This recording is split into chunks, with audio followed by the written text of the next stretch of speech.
Yung nag-request sa inyo dito, Valentine's recipe daw. Siyempre, unahin natin yung mura, madaling gawin at napakasarap. Ito naman yung gagawin ko pag nakakalimutan ko yung Valentine's Day. Tapos yung date ko padating na. This is my crispy enoki mushroom and chili garlic noodles. Oh my gosh, napakasarap. In 20 minutes tapos yan. Let's begin. Egg noodles, simmer nyo for 7 minutes. This is 2 tablespoon peanut butter, chili garlic, 2 tablespoon oyster sauce, 1 tablespoon sesame oil, 2 tablespoon soy sauce, 2 tablespoon mirin, add some roasted sesame seeds, and lots of garlic powder. Haluin nyo mabuti, then mag-simmer na kayo ng oil. Add your sliced leeks, then boost nyo na yung 1 cup of oil. Joke lang. Kung gaano kadami oil, kayo na bahala. By the time na tapos na kayo sa sauce, luto na rin yung noodles, kaya lagay nyo na and ihalo nyo na yung sauce. Oh my gosh, diba napakadali lang. Top with sliced cucumber and sesame seeds, and drizzle with honey. This is 2 tablespoon tapioca starch, 2 tablespoon flour, chicken powder, pepper, garlic powder, konting curry powder, and paprika. Mix nyo muna mabuti, then you may add 1 whole egg. Haluin nyo muna, then you may add your water. Ang consistency nito, hindi malabnaw, hindi rin malapot. Yung sakto lang ganito. Yung enoki na hugasan na yan, slice nyo ng maninipis. Once you're done, you may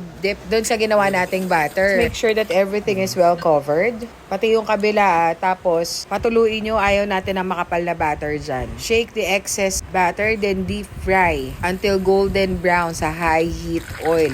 As always, coconut oil gamit ko dyan. Mabilis lang tulutuin, baliktarin nyo. Pag nag-golden na siya, yung crispy na siya, drain the excess oil ha. Don't forget that. Once you're done, you may serve. Oh my gosh, napakasarap yan. Yung sauce nito, yung white sauce pa rin na ginawa natin. Yung may garlic na tartar sauce ko ha, na hindi daw tartar sauce, pero masarap yun. Basta gawin nyo na serve nyo na and go on with your date this Valentine's Day. Hindi mo na kailangan lumabas. Meron ka ng special dinner for your loved one. Syempre, mas special kasi gawa mo. Alam na, share nyo to para happy ako.